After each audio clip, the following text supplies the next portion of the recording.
Às vezes, por a gente não ter os valores bíblicos, a gente inverte a ordem das coisas e começa a adquirir dívidas ou comprar coisas, usar o nosso dinheiro em detrimento de outras coisas que são muito mais importantes.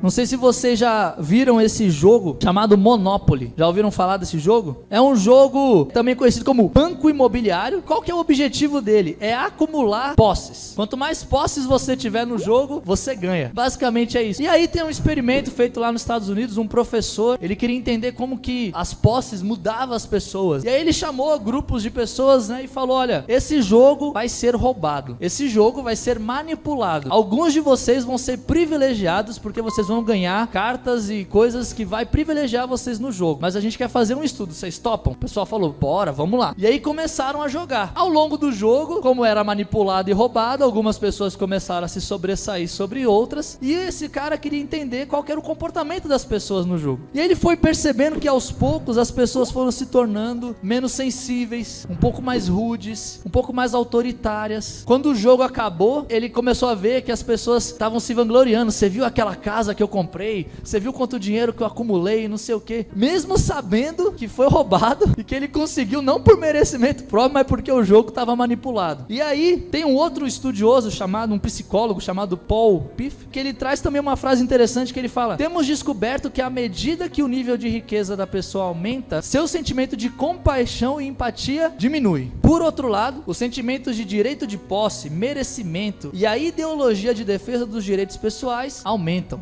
Ou seja, cientificamente falando, e é uma coisa que a Bíblia fala o tempo inteiro também, a riqueza, ela é como se fosse uma dinamite. Ela tem um grande potencial de tornar a gente mal, de tornar a gente vil, de fazer a gente sentir coisas que a gente não sentia. Mas não significa que o dinheiro em si, né, é mal. A Bíblia fala que o amor ao dinheiro é mal. O amar ao dinheiro, colocar o dinheiro acima das coisas de Deus, dos valores cristãos, isso sim é mal. Mas a gente não pode deixar de pensar que realmente, cara, com uma dinamite você pode abrir estradas, fazer construções e coisas que conectem pessoas. Ao mesmo tempo você pode assaltar um banco, você pode machucar alguém. E o dinheiro é como isso às vezes, né? E às vezes a gente tem tanto medo de dinheiro, tem a dinheirofobia, né, que não quer nem pegar nessa dinamite e fala assim: meu Deus, sai de mim, quero nem ver, nem estudar sobre esse assunto, nem ver o que a Bíblia fala. Mas às vezes a gente é moldado por aquilo que a gente pensa sobre o dinheiro. Tem pessoas que compram carros de luxo, fazem um financiamento a perder de vista só pra ter uma aparência ali pros outros. Às vezes não é nem um carro de luxo, né? Às vezes a pessoa quer porque quer ter o carro novo do ano, todo ano. Às vezes a renda da pessoa não suporta esse estilo de vida, mas ela continua entrando no financiamento, fazendo um monte de coisa pra aparecer, né? Tem pessoas que compram roupas que não podem, ao invés de comprar uma roupa de R$80, R$100, vai lá e compra uma roupa de 5 mil, né? E fala: meu Deus, mas como assim? Quando eu morava lá na Bahia, a gente tinha o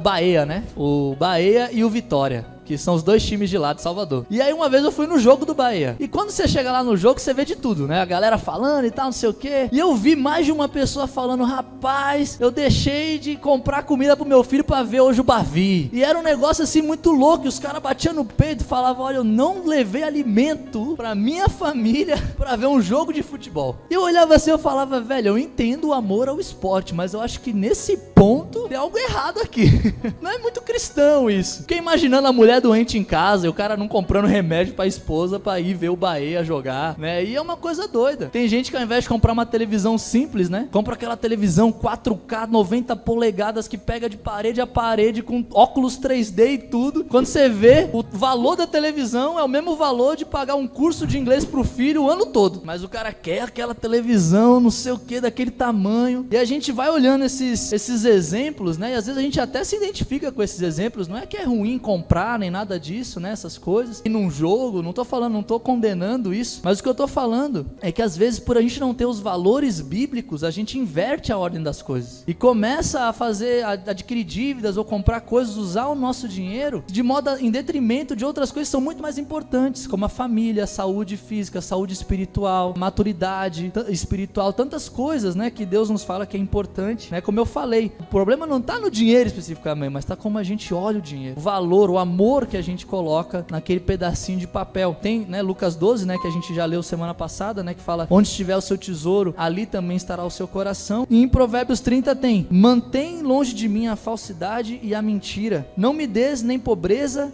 nem riqueza, dá-me apenas o alimento necessário. Se não tendo demais, eu te negaria e te deixaria, e diria: quem é o Senhor? Porém, se eu ficasse pobre, poderia vir a roubar, desonrando assim o nome do meu Deus. E esse é um conceito que aparece na Bíblia o tempo inteiro, né? Quando Deus ensina, quando as pessoas falam sobre a maneira correta de lidar com o dinheiro, não é nem acumular riquezas, né, tremendas, como ele fala aqui, porque se eu tivesse riqueza demais, eu ia te negar, eu ia fazer um monte de coisa que não ia te adorar, eu ia pensar só em mim, eu ia ser autocentrado. Por outro lado, se eu tivesse muito pouco, se eu fosse um cara gastador, não tivesse educação financeira, vivesse em dívidas, eu ia pegar empréstimos que eu sei que eu não posso pagar, eu ia, talvez, no caso aqui da escritura, eu vou até roubar, né, para poder me sustentar. Então é sempre esse equilíbrio que a Bíblia traz pra gente, nunca ter tanto demais e não ter tanto de menos, mas buscar achar em Deus quais são os valores que eu devo utilizar o meu dinheiro, como que eu devo administrar o meu dinheiro.